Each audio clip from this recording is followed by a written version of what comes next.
ಎಲ್ಲರಿಗೂ ನಮಸ್ಕಾರ. Welcome back to my channel. ಇವತ್ತು ದೊಡ್ಡ ಪತ್ರೆ, ಇದನ್ನು ಸಾಂಬ್ರಾಣಿ ಪತ್ರೆ ಅಂತಲೂ ಕರೀತಾರೆ. ಇದರಲ್ಲಿ ಒಂದು ಚಟ್ನಿ ಮಾಡ್ಕೊಳ್ತಾ ಇದ್ದೀನಿ. ಅದಕ್ಕೊಂದಿಷ್ಟು ದೊಡ್ಡ ಪತ್ರೆ ತೊಗೊಂಡಿದ್ದೀನಿ, ಒಂದು 10 ಎಲೆಗಳನ್ನ, ಒಂದು ಅರ್ಧ ಲೋಟ ಮಜ್ಜಿಗೆ ತೊಗೊಂಡಿದ್ದೀನಿ, ಕೊತ್ತಂಬರಿ ಸೊಪ್ಪು, ಒಂದು ಅರ್ಧ ಸ್ಪೂನು ಜೀರಿಗೆ, ಒಂದು 1/4 ಸ್ಪೂನ್ ಕಾಳು ಮೆಣಸು, ಒಂದು ಅರ್ಧ ಕಪ್ನಷ್ಟು ತೆಂಗಿನಕಾಯಿ, ಸಾಸಿವೆ ಮತ್ತು ಮಜ್ಜಿಗೆ ಮೆಣಸಿನ್ಕಾಯಿ ತೊಗೊಂಡಿದ್ದೀನಿ ಒಗ್ಗರಣೆಗೆ. ಇದಕ್ಕೆ ಇಂಗು ಹಾಕಬಾರ್ದು, ಯಾಕೆಂದರೆ ಈ ದೊಡ್ಡ ಪತ್ರೆನೇ ಒಂಥರ ಘಮ ಘಮ ಅನ್ನೋ ಸ್ಮೆಲ್ ಇರೋದ್ರಿಂದ ಇಂಗು ನೆಸೆಸಿಟಿ ಇಲ್ಲ ಇದಕ್ಕೆ. ಇದು ಸ್ಕಿನ್ಗೆ ತುಂಬ ಒಳ್ಳೆಯದು.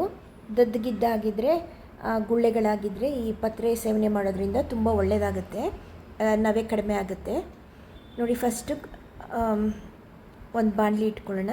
ಅದಕ್ಕೆ ತುಪ್ಪದಲ್ಲೇ ಹಾಕ್ಕೊಳ್ಳಿ, ಇದು ಎಣ್ಣೆ ಗಿಣ್ಣೆ ಹಾಕ್ಬಿಡಿ, ತುಪ್ಪದಲ್ಲೇ ಇದನ್ನು ಹುರ್ಕೋಬೇಕು. ಇದನ್ನು ನೋಡಿ, ಫಸ್ಟ್ ಜೀರಿಗೆ ಮತ್ತು ಕಾಳು ಮೆಣಸು ಎರಡು ಹಾಕ್ಕೊಂಡಿದ್ದೀನಿ.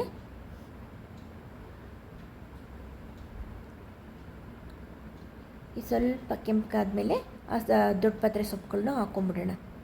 ಅದನ್ನು ಚೆನ್ನಾಗಿ ತೊಳೆದು ಒರೆಸಿಟ್ಕೊಂಡಿದ್ದೀನಿ.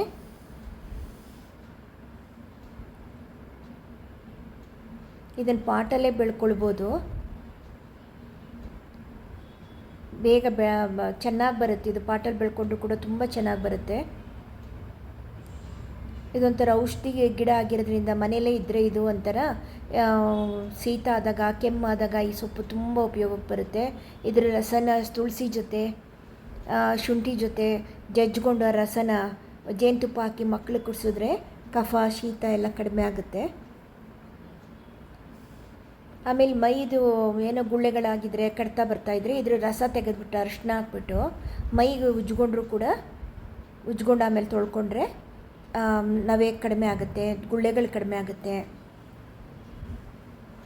ನೋಡಿ, ಈಗ ಕಾಯಿ ಹಾಕ್ಬಿಟ್ಟು ಚಟ್ನಿ ಮಾಡ್ಕೊಂಡು ಬಂದೆ. ಇದಕ್ಕೊಂಚೂರು ಉಪ್ಪು ಹಾಕ್ಬಿಟ್ಟು ಇವಾಗ ಇನ್ನೊಂದು ಸಲ ಗ್ರೈಂಡ್ ಮಾಡ್ಕೊಳ್ತೀನಿ. ನೋಡಿ, ಚಟ್ನಿ ರೆಡಿ ಆಯಿತು. ಈಗ ಇದಕ್ಕೆ ಮಜ್ಜಿಗೆ, ಒಗ್ಗರಣೆ ಹಾಕಿದ್ರೆ ತಂಬುಳಿ ರೆಡಿ. ಮಜ್ಜಿಗೆ ಹಾಕ್ತೆ ಅರ್ಧ ಲೋಟ. ನೀವು ನೋಡ್ಕೊಳ್ಳಿ, ನಿಮ್ಗೆ ಇನ್ನೂ ತೆಳ್ಳಗೆ ಬೇಕಂದರೆ ಇನ್ನೊಂದು ಸ್ವಲ್ಪ ಮಜ್ಜಿಗೆ ಜಾಸ್ತಿ ಹಾಕ್ಕೊಳ್ಳಿ.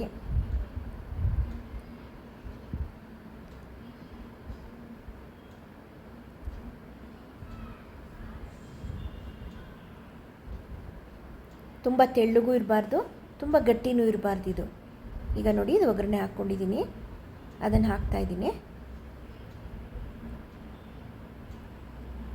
ಔಷಧಿ ಗುಣ ಇರೋಂಥ ದೊಡ್ಡ ಪತ್ರೆ ತಂಬುಳಿ ರೆಡಿ. ತುಂಬ ಟೇಸ್ಟಿಯಾಗೂ ಕೂಡ ಇರುತ್ತೆ, ಅನ್ನದ ಜೊತೆ ತುಂಬ ಚೆನ್ನಾಗಿರುತ್ತೆ. ಇಷ್ಟ ಆದರೆ ನೀವು ಟ್ರೈ ಮಾಡಿ. ಓಕೆನಾ? Thank you.